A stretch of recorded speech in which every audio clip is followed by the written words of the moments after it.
No estás perdida, estás ocupada viviendo una vida que no elegiste.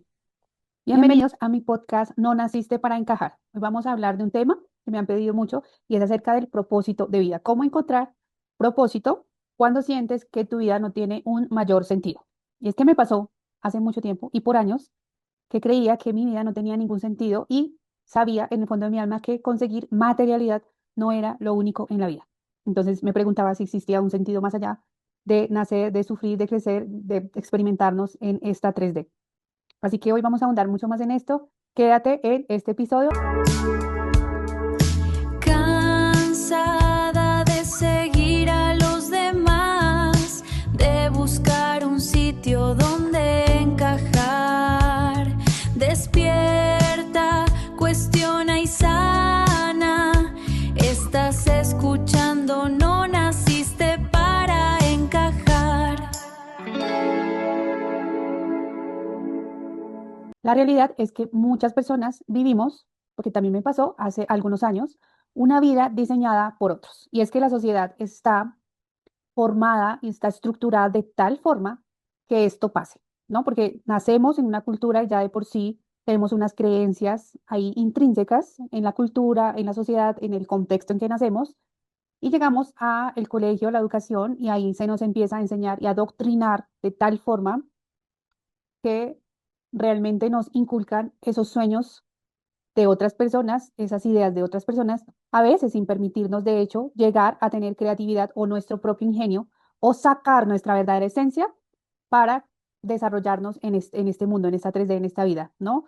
Y muchas veces, y por las heridas, las circunstancias, los sufrimientos, terminamos, de hecho, dedicándonos a algo que nos dicta la circunstancia, la sociedad, la familia, ¿verdad? Y no logramos conectarnos con esa parte intrínseca de nuestro ser, nuestro blueprint, nuestra esencia real, y vivimos ese resto de vida como automático, en piloto automático, es decir, siguiendo reglas, siguiendo lo que nos ha dicho alguien más y seguramente trabajando en algo que no nos llena, que no amamos, que no estamos conectados y viviendo simplemente en la rutina, en el día a día, ¿verdad? Nos sumergimos ahí como robots, como zombies, y lo peor de todo es que no nos cuestionamos, no vamos más allá, no nos hacemos preguntas del por qué ni el para qué hacemos lo que hacemos. Entonces, esa es una realidad y la viví por muchos años en mi vida personal. Bueno, yo realmente soy ingeniera industrial y tengo dos carreras porque antes de la ingeniería también tuve la oportunidad de estudiar una carrera tecnológica que se llama aquí en mi país, que es de 3 años. Y bueno, esto me dio muchas herramientas realmente, pero no vivía conectada con lo que realmente quería y con lo que realmente era. Pienso que todo pasa por algo y nos conectamos con esas profesiones de alguna manera para algo, pero también siento que estamos totalmente desconectados desde muy jóvenes de nuestro verdadero ser. Y bueno, conseguía trabajos por expectativas ajenas y también a veces estoy tomando conciencia un poco que elegimos esa carrera por expectativas ajenas y ese es el problema de fondo, ¿no? En mi caso, siento que yo quería mucho como agradar y dar orgullo a mis padres, a mi abuela, y siento que elegí la ingeniería para llegar a ser como esa figura y como esta parte de autoridad y profesional y que tuviera pues una carrera y un cargo, acorde a eso, un cargo que para la sociedad es bueno. Y ahí fue donde inicié pues todo este tema de llenar esas expectativas ajenas, en vez de un día sentarme y preguntarme qué era lo que yo quería de verdad, cuáles eran mis expectativas de verdad, cuál era esa conexión con lo que yo realmente era, qué quería. Y en estos días encontré como un librito, como no sé si llamarlo diario, pero cuando estaba en la época del colegio escribía mucho. He encontrado por ahí algunos de estos libros y me acuerdo que leía en estos días que en esa época, estoy hablando de hace mucho, de hace muchos años, más o menos en el 2000, 1999 y así, eh, escribía que yo quería estudiar psicología, filosofía o algo del ser, eso lo tenía muy intrínseco desde esa época, pero obviamente los condicionamientos que nos inculcan y nos decían, o en esa época decían que estudiar psicología no daba dinero, que eso era para gente desocupada, que no nos iba realmente a dar las expectativas monetarias que teníamos, ¿no? Entonces yo dije, no, tengo que estudiar otra cosa y la estudié por pura expectativa ajena, esa es la realidad. También tenía siempre esa sensación de no encajar y la tenía desde muy chica, desde muy pequeña, en donde me movía en los contextos del colegio y demás, sentía que no encajaba totalmente dentro de toda esta expectativa, dentro de toda esta indumentaria de la sociedad. Entonces, siempre tenía esa sensación de que no estaba hecha para este mundo, que como que no quería vivir acá. Y siempre, no sé si te ha pasado, si te ha pasado, cuéntame aquí abajo en los comentarios, porque eso me pasó por muchos años y hasta después, ya es que vine a entender esto hace poco, casi a los 40 por una crisis de los 40 que entendí por qué era que eso pasaba, porque era diferente, porque quería otras cosas y sobre todo porque quería más estar conectada con el mundo interior que con las expectativas del mundo exterior.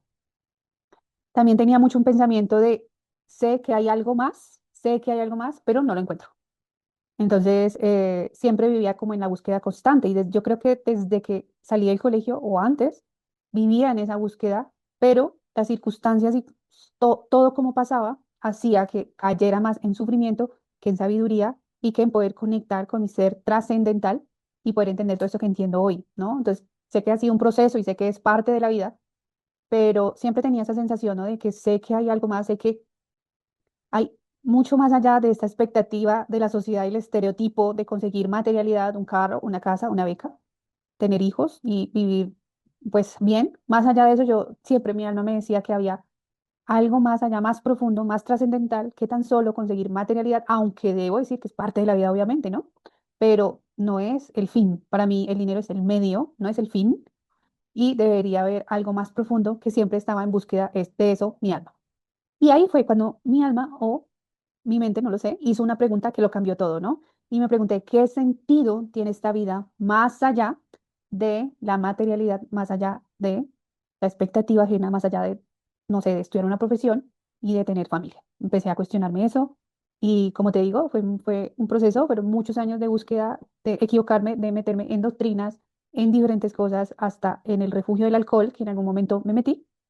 Y todo esto fue este proceso para tan solo hace muy pocos años, después de bueno, digo que entre mis 35 y mis 40 empecé a descubrir mucho más allá todo este mensaje y encontré los medios, los maestros, las personas adecuadas, el mensaje que resonó conmigo, porque la verdad no se entiende con la mente, la verdad se reconoce con el ser. Y eso fue lo que empecé a entender. Entonces, como puedes ver, no te está faltando más cosas materiales ni apego a personas. A veces queremos llenar esos vacíos con las personas, mamá, hijos, esposo, amigos, en fin. Queremos llenar como todo ese vacío que sentimos con las relaciones, que no está mal relacionarnos, pero es desde donde lo estás haciendo y no te está faltando más de eso, más materialidad, ni más relaciones, ni más apego a personas. En realidad te está faltando conectar con tu esencia y tu sentido y tu verdad real. Entonces, pasando por todos estos procesos, entendí que el propósito nunca se encuentra afuera de nosotros, nunca se encuentra en algo externo, ¿sí? Siempre se trabaja desde el interior, siempre se reconoce desde el ser, tampoco tiene que ver con una profesión específica, aunque para mí es parte de eso. Mm, y el propósito es algo como más trascendental, más del ser, más sutil en sí, ¿verdad? Y que también lo que aprendí en este proceso es que es lo primero en mi vida. No me aferro a personas, sino me aferro a mi propósito. Por eso lo pongo como el número uno. Y el número uno es esta misión de compartir este mensaje y que más personas despierten en la actualidad. Y eso lo convertí en el número uno en vez de querer llenar esos vacíos con conocimientos, con personas, con compras, con viajes o con adicciones, como tal, ¿no? O sea, entonces empecé a trabajar todo esto del ser y algo que de lo que puedo estar muy orgullosa ahora y después de haber atravesado cosas muy profundas es haber traspasado todo eso y haber elevado mi nivel de conciencia, aunque sé que me falta muchísimo, muchísimo camino, pero sé que estoy en ese puente, ¿no? En ese camino de hacerlo. Entonces, eso es lo que se me reveló acerca del propósito y que podemos llegar a tener ese sentido si precisamente nos enfocamos mucho más en este propósito y que el sentido de la vida está precisamente en empezar a elevar todos estos niveles de conciencia desde el alfa hasta el omega, como decía este autor Pierre de Giardini, francés, que me encanta cómo resume esto del sentido de la vida en que vamos a transitar estas vidas en esta 3D, en este personaje, en todo esto que vivimos y experimentamos acá como seres humanos, pero estamos transitando desde un espacio de inconsciencia, ¿cierto? De bajas frecuencias, de todo esto, hasta poder llegar al omega, como él lo nombra y lo dice, y llegar a elevar nuestros estados de conciencia, de llegar a precisamente encarnar propósitos, misiones en esta vida.